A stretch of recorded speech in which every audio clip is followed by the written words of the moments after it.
Howdy, folks. This is VileMike here, and with me, of course, is the pain in my ass, Katty Knight. What up, peoples? I'm Katty Knight.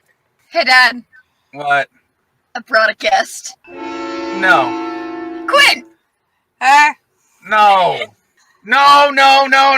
I'm not dealing with two effing teenagers right now. But I'm an adult, technically. Distress signal! I need help! No, I'm not dealing with teenagers this time! Hey, VileMike, I picked up your distress call. Oh, thank God!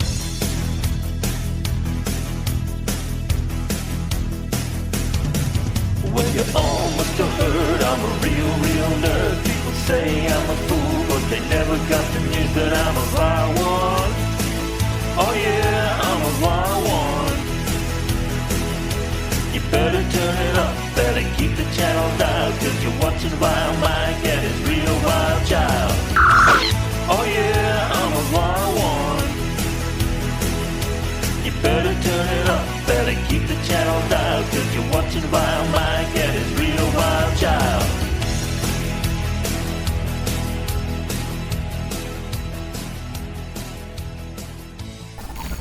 Alright, now that everyone's seated, Katty, you want to tell them what episode we watched this time? Space Seed. Which is the introduction of... Con! Yes. Thank you. I didn't need that eardrum. Here. I don't want to lose my hearing. I scared the shit out of you, didn't I? I am sorry, Quinn. Okay, we don't need this to go on that long. Yes, we're watching the fan favorite of Ricardo Montalban. Who? Ricardo Montalban. Apparently hot 60s dude. Fine Corinthian leather. Yes, even rich Corinthian leather. The plane, boss! The plane! What? God, you guys are young. Oh, God, man.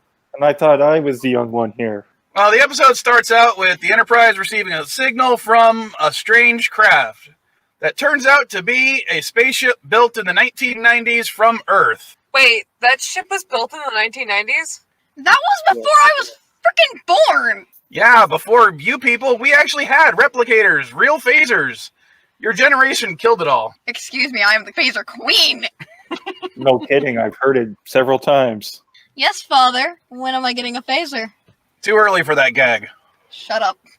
Apparently, the 1990s, in the Star Trek universe, they had something called the Eugenics Wars. The mid-1990s was the era of your last so-called World War. The Eugenics Wars. And super people were taking over the planet and all that good stuff, which I don't remember from the 90s, but then again, I was a teenager. What about you, Ty? I have no recollection of living under a dictatorship. Y'all are lame. I mean, yeah, we're constantly dealing with that. Eugenics? What's that? A can of worms. And we ain't gonna open it. Oh, nope. So we have a brief funny line about McCoy asking if he has a choice to go on the away mission or not. Kirk just says no. Bridge is yours, Mr. Spock. Care to join the landing party, Doctor? Well, if you're actually giving me a choice, I'm not. If you're giving me a choice, no. God, Kirk is apparently my dad. I don't know if I want to be compared to Shatner right now. But he's shatastic. So they're joined in the transporter room with the ship's historian, and they beam over to the Botany Bay, and the entire crew is in suspended animation. Because according to the historian, they needed suspended animation until faster-than-light travel was developed 2018. Suspended animation. Uh-huh. I've seen no photographs of this. Necessary because of the time involved in space travel until about the year 2018. Faster-than-light travel was developed in 2018? Why didn't I hear about this? Space Force? Yeah. I knew they were real. Okay, then where's my hot Vulcan boyfriend? You're not allowed to Vulcan any boyfriend. And wait, I thought you wanted a girlfriend. Any gender will work. Wow. I'm beginning to think Star Trek does not take place in the real world. You think? One of the pods starts to activate, but it ends up malfunctioning. Glad Kirk is able to break into the suspension chamber so easily. And Lieutenant MacGyver is really having the hots for him. I don't get 60s attraction, apparently. He's kind of hot. How do you not get 60s attraction? You have a love thing for Spock. Spock is the exception. Shut up. Spock is also hot. I'm glad we can agree on this. This is why you're my best friend. So the guy wakes up, but he won't tell him his name yet. They bring the survivor back to the Enterprise, and McCoy saves his life. Yay! What if one of those lives I saved down there is a child who grows up to be the next Adolf Hitler? Or can't sing? So there were 72 survivors on board, and 30 of them were women. I wonder why Scotty was counting. 12 units have malfunctioned, leaving 72 still operating. 30 of those are women. I guess he was check one of their ample nacelles, if you know what I mean. I mean, I wouldn't mind doing that too. Super Lady nacelles. There's a joke in there somewhere, and I can't think of it. Ew! Back on the bridge, Spock is giving Kirk a little lesson in what the Botany Bay means, it being a penal colony in Australia. We need some 4 for the shadowing. All right, funny. Back in sick bay, McCoy is giving Kirk a report, and why is there a spray bottle on the medical tray? What is with spray bottles and TOS? I've never seen a hospital where they're like, surgeon, I need a spray bottle. They got to put that 10 on somehow. So the lady gets called in, and Kirk berates her for getting distracted on the mission. Is Kirk really giving a dressing down to a crew member for getting gagas over some alien? So the survivor wakes up, and the first thing he notices is a bunch of medical instruments pinned up on the wall. Why are medical instruments displayed like weapons? Oh, it's simple. It's so that the survivor can threaten McCoy with it.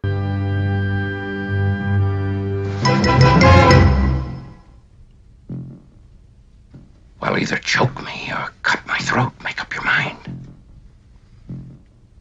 It would be most effective if you would cut the carotid artery just under the left ear. I like a brave man. I was simply trying to avoid an argument. All right, you know what? I have to admit, that is some ballsy talk from McCoy. I kind of like it. My respect for McCoy has gone up 2%. Only 2? After everything, the survivor finally says that his name is Khan. Wait, he is Khan. Yeah. The Khan. Yeah. Yes. Like, that Khan. Correct. Oh my god!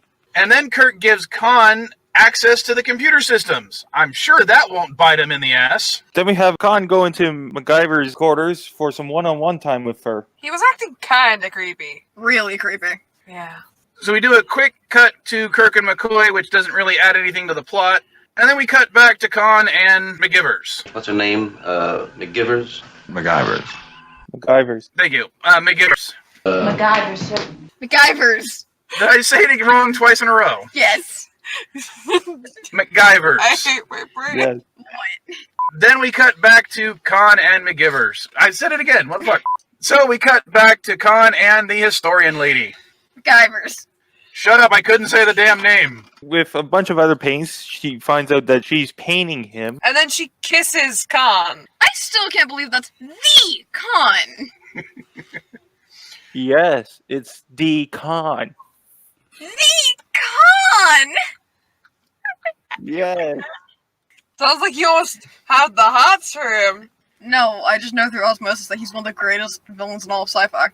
Alright, so we move on to a dinner with the command staff and Khan. And he's easily tricked into revealing his full name and title, and that he's one of the old eugenics warlords. Well, with the tactics of Spock and Kirk, they were able to trick the superior man, Khan, to admitting who he really was.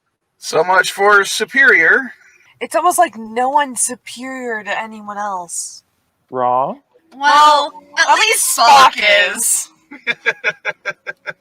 We cut to another scene between the historian lady and Khan.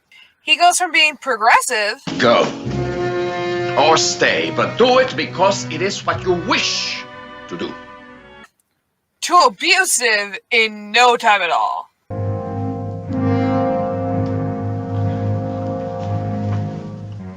I guess Lieutenant MacGyver likes it rough. Ew!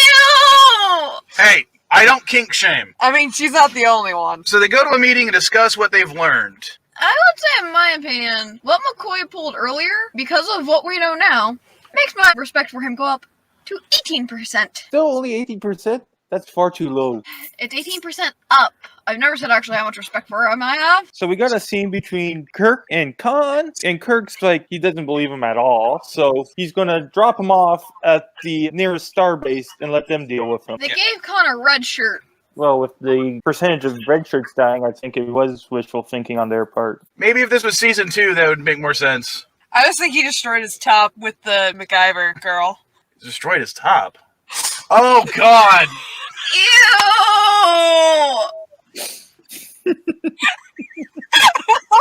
I love how you got that. Yes. I really didn't get that at first. All right. Ew! Why am I friends with you? I like Spock. Oh yeah, makes sense. All right. After the scene, Kirk orders a single security guard to watch over Khan. Does he not know how poorly trained they are? It's almost like he wanted him to break out. And surprising, absolutely no one. He opens the door and promptly knocks the guard out. After Khan flat out knocks out the security guard, he heads towards the transport room where Lieutenant MacGyver's has already taken it hostage so he can beam back towards his ship so he can wake up the people that used to follow him 200 years ago. And for some reason, he changes his uniform. Maybe he knew what a red shirt meant. We did not plan that out. That was funny. All right. So now that he has access to his crew, they beam back over to the Enterprise and they take over engineering. With Shatner's brilliance of giving him access to the computers earlier, I guess that bit him in the ass. After life support gets cut off from the bridge, the crew passes out from lack of air, and Khan is able to fully take over. But in the next scene, because he does not know how all the tech works, the crew is still needed to run the ship. I need your training to operate a vessel this complex. Where is Captain Kirk? To get them to cooperate, Khan has placed Kirk in the decompression chamber and says he'll kill him unless the crew obeys him. He says he wants to be taken to a colony world where he can lead. But these are Starfleet officers. No one listens. Even after they slap around Uhura. Wait, what? How dare they? So, Lieutenant MacGyver saves Kirk by betraying the people she betrayed her captain for. I think that makes sense. Kirk is able to break out Spot. Spot? All right. Apparently Spot Colin. Or Cerberus. That's Data's Spock. cat, not the Vulcan on the Enterprise. So Kirk is able to break out Spock, and with help they're able to get gas into the ventilation. But yet, Khan, using his Imperial intellect, was able to escape the gas and head to engineering. Kirk goes after him, but then... He broke a phaser. Did he really just break a phaser? I don't know if I should find that cool, or if I should scream blasphemy. I'm terrified of you. You are really too phaser hungry, and I'm scared sometimes. Cool, terrified, scared. Sometimes I question why I'm your friend. Alright, so this ends up with a fist fight between Kirk and Khan. It's kind of the worst choreographed fighting I've ever seen. Well, technically, it's the worst choreographed fight you've ever seen between two men stunt doubles. True. Kirk basically wins, though, by whipping out an impromptu weapon. I know which impromptu weapon Kirk would have whipped out. Ew! Alright. Apparently this is gross out Katty. After the badly fought scene, we have a hearing. I guess it's another case for Law and Order Starfleet Victims Unit. Dun dun. Okay, so at the end of the episode, they have a court-martial where instead of charging and throwing Khan in the brig and throwing away the key, they decide to abandon him on a planet. And Lieutenant MacGyver decides to go with him. Oh, wait. He abused her. She betrayed him. And yet they still want each other. The power of super boners. Ew! And in the final scene, Spock basically foreshadows the movie. Would be interesting, Captain, to return to that world in 100 years and learn what crop had sprung from the seed you planted today.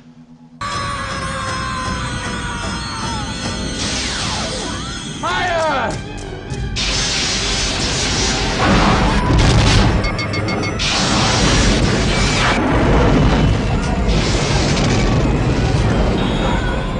Sure, get those shields up. Trying, sir. Use your respirators!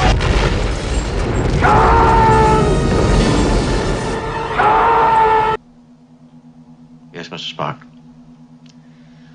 It would indeed.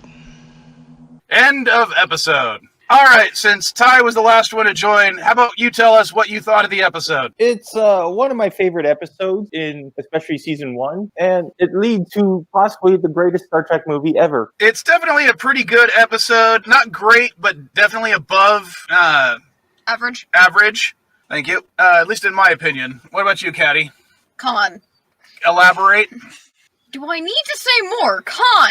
Does that mean you liked it or Okay, not? what about Khan? Okay, though I haven't seen a lot of Star Trek, I can see why Khan is so universally loved within the Star Trek community. And I can see how he got his own movie. And yes, in my opinion, I think this was a very good episode. Quinn, what about you?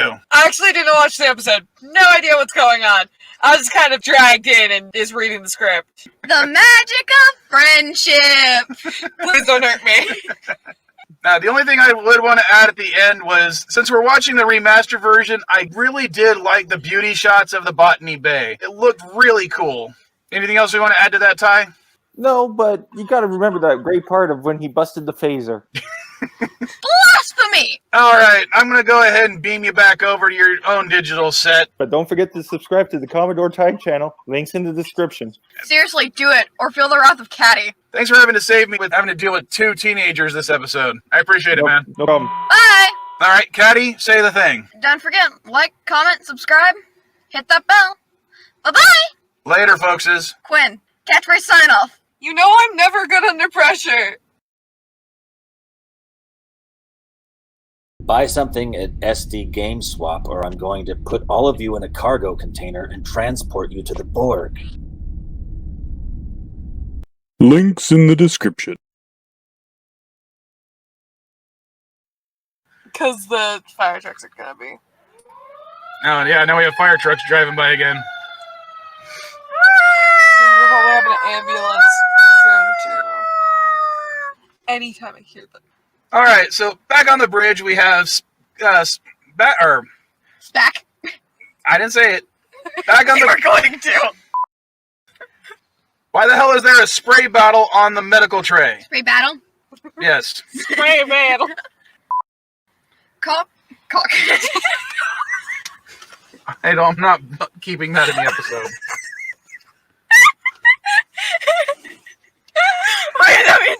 We have both cock and spurk. See what I have to deal with? Wow. Oh my god! A little bit not as loud. Sorry. Lost on my eardrums. Yeah, not in season 1. Maybe if this was season 2, that'd make more fun. Or Make more sense. Yeah, maybe if this was With God, my brain just stopped working. Whoa. My brain just like with what was I supposed to say? Oh. and says he will kill him unless the Kirk obeys him. Unless the Kirk. That's what I say. Unless the Kirk obeys him. Sorry. Khan is placed. I need you to stop laughing. Khan is. Stop laughing, damn it!